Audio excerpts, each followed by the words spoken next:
Hey guys, in this video, I want to talk about what really causes gallstones. Okay, there's a myth out there that a high-fat diet will cause gallstones. That is absolutely not true. So let's go into that a little bit more. Most stones are cholesterol stones. Okay, so it's a concentrated amount of cholesterol because there's not enough bile. So the real deep underlying cause of a gallstone is bile deficiency. Bile is a fluid that is made in the liver and concentrated in the gallbladder by 20x. And it's used to help you extract nutrients from the food, especially like extracting the fat-soluble vitamins, essential fatty acids, and then the pancreas releases enzymes to help break it down even more. So really the underlying cause of gallstones are a lack of bile, because bile keeps the stone from developing. It keeps cholesterol from forming a stone. And also it disposes of excess cholesterol. So bile is very, very, very, very important. Okay. And if you had your gallbladder out, you're going to be deficient in bile even more, because now you don't have a sac to allow the bile to be concentrated. So the original reason probably they took it out is you had stones.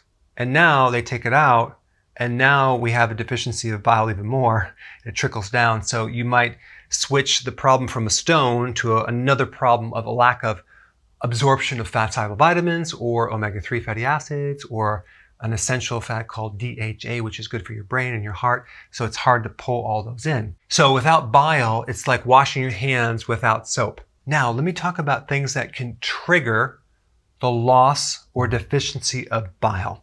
Okay, so these are not direct causes, they're indirect causes, because they have to then do things that then decrease bile. So high levels of estrogen can decrease bile and increase your risk of getting stones.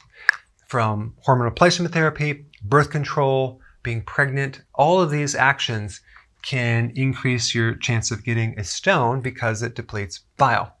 And by the way, the symptoms of low bile would be bloating, indigestion, gas, constipation because bile acts as a lubricant, also right shoulder pain, headaches on the right side, pain in the upper trap on the right side, pain in the scapula on the right side, anything on the right side, because it can swell up and be congested and cause a triggering of a nerve that goes right up into this side of your body.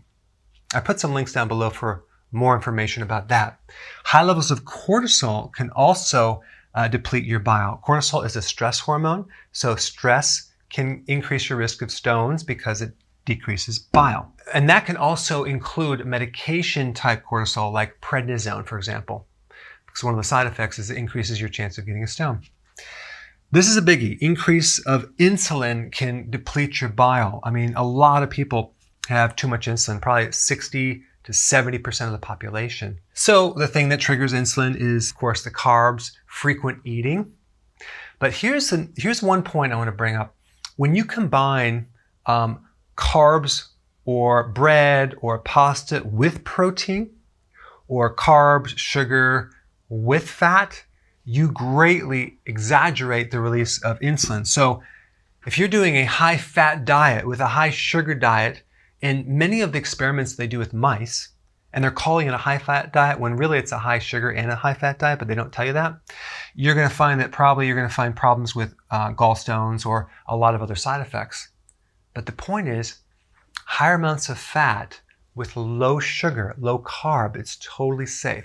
It does not create a problem. It's the combination of the higher fat with the high sugar, or the combination of higher protein with sugar together, that's deadly. Okay, so anyway, we want to keep our insulin low if we want to prevent gallstones. Low-fat diets, vegan diets basically don't have enough saturated fats to trigger enough bile.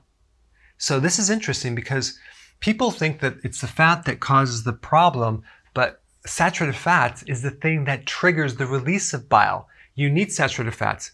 So I personally experienced this in college when I made some meatloaf, okay? And my grandmother was really great at making meatloaf. She sent me the recipe. I didn't read it, I scanned it. It said take like a pound of hamburger, take some bread, bread. Mix it together, bake it, put some ketchup on it, right? So I didn't read the fine line which says drain all the grease out of it. I just kept the grease in there, like all the bread just soaked it up like a sponge, and I ate that whole thing. Now think about it. I combined all the saturated fat with the protein with the bread. Deadly combination, massive spike of insulin. I had a gallbladder attack. I thought I had a stone, but it was just a gallbladder attack, and in the middle of the night. So basically, if I kept doing that, I would eventually develop stones. But a low-fat diet will increase your chance of developing a stone because you don't have enough bile. So don't be afraid of the saturated fat as long as you keep your carbs low. All right, so the next thing is a fatty liver, which, by the way, comes from high levels of insulin now. Now, if there's too much fat in the liver, it's going to obstruct the function of the liver. And to that degree, you're not going to be able to make bile because bile is made by the liver cells. So if half of it is fatty, that means you get half of the production of bile. So really, this could be a culprit in why a person develops stones. It's a fatty liver. How do you know if you have a fatty liver? Just look down at your stomach. If you have a gut, you probably have a fatty liver. But the best way is to get an ultrasound and just check it out. Antacids can also disrupt your ability to make bile and use bile.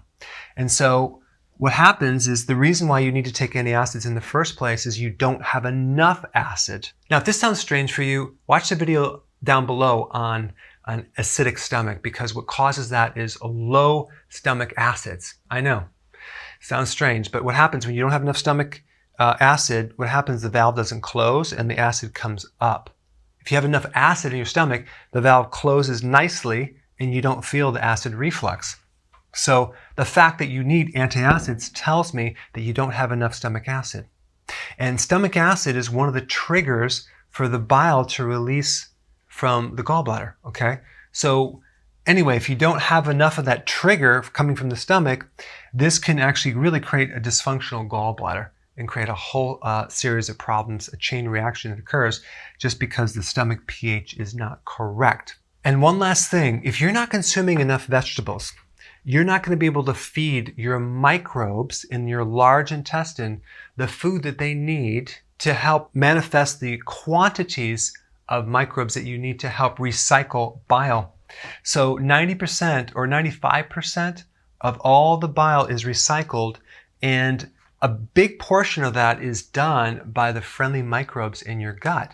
So if you don't have those microbes there, that could be the reason why you can't recycle bile. Another common cause, okay? Don't have enough bile, you start increasing your risk of getting stones.